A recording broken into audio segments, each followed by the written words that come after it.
ఏంటి పోరాడుతున్నాడు అంటే దేవుని బిడ్డలారా, ఇది పోరాడుతున్నాడు అంటున్నాడు భక్తుడు. పౌలు గారు ఎపఫ్రత నా తోటి దాసుడు, నా తోటి దైవజనుడు, నా తోటి పనివాడు మీ కొరకు ఇలాంటి క్షేమం, ఇలాంటి ఆశీర్వాదం కొరకు పోరాడుతున్నాడు. దేవుని బిడ్డలారా, ఏంటి పోరాటం? ఆయన చిత్తము నాలో జరగాలని పోరాటం. ఆయన చిత్తము నాలో జరగాలి, ఆయన ఉద్దేశం నా భార్యలు నా పిల్లలు జరగాలని మనం అనుకోవాలి, తెలుసుకుని వరకు ఇదిగో నా తోటి దాసుడైన దైవజనుడైన ఎపఫ్రత మీ కొరకు పోరాడుతున్నాడు. నిజమైన దైవజనుడైతే, దేవుని పిలుపులో, దేవుని సంకల్పంలో, దేవుని చిత్తంలో ఉన్నటువంటి దైవజనుడైతే నా సంఘము, నా కుటుంబము ఆయన చిత్తంలో స్థిరపడాలి, ఆయన ఉద్దేశంలో స్థిరపడాలి. ఆయన కోరుకుంటున్న క్షేమం, ఆనందం, ఆశ్రదము నా సంఘం, నా కుటుంబంలో స్థిరపడాలని నిజమైన దైవ సేవకుడు ప్రార్థిస్తాడు. అది అక్కడ కోరుకుంటున్నాడు దేవుని బిడ్డలారా పౌలు గారు. కనుక మన ప్రార్థనలు ఎన్నో ఉన్నాయి. రోగుల కొరకు విడుదల, స్వస్థత. దేవుని బిడ్డలారా, కుటుంబాలు నిజంగా పడిపోయిన చోట నిలబడాలి. ఆర్థికపరమైనటువంటి కష్టాలు, పేదరికము తొలగిపోయి ఆశీర్వదింపబడాలి.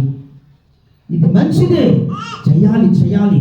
ఎందుకంటే దేవుడు మనమందరం కూడా ఐశ్వర్యవంతులుగా మార్చబడాలి, వర్ధిల్లాలి. ఏది మన జీవితంలో తక్కువ కాకూడదు.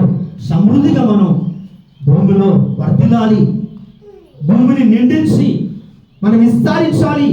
మనం చేసే ప్రతి పనిలో ఫలింపు మనం చూడాలి. ప్రభు ఆశిస్తున్నాడు, కోరుకుంటున్నాడు. ప్రభు చిత్తం అదే. కానీ దానికంటే దేవుని చిత్తంలో, దేవుని ఉద్దేశంలో, దేవుని నిశ్చయతలో నేను నా కుటుంబము ఆయన పరలోకం నుండి చూసినప్పుడు ఆయన చిత్తంలో నేను నా కుటుంబం నడుస్తున్నామా లేదా, స్థిరపడ్డామా లేదా, దేవుని చిత్తానికి, దేవుని ఉద్దేశానికి, దేవుని సంకల్పానికి ఒకవేళ విరోధంగా నేను ఏమైనా ఉంటే ప్రభు అలాంటి జీవితం నాకు వద్దయ్యా, నీ చిత్తంలో నా కుటుంబం స్థిరపడాలి, నీ సంకల్పం నా కుటుంబం నిలబడాలయా, అదే నిశ్చయత అవన్నీ ప్రభువా అనే దేవుని బిడ్డలారా ఎప్పుడైతే కోరుకుంటామో అది మన జీవితానికి నిజమైన ఆశీర్వాదం అండి, నిజమైన దీవెన. అందుకే దేవుని బిడ్డలారా మీ కొరకు తన ప్రార్థనలో పోరాడుచున్నాడు.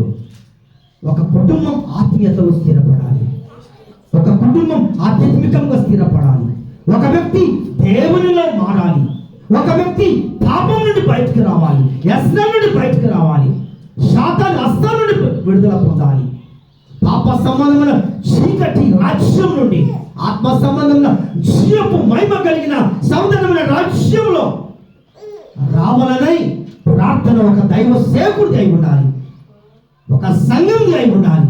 అది నిజమైన ప్రార్థన.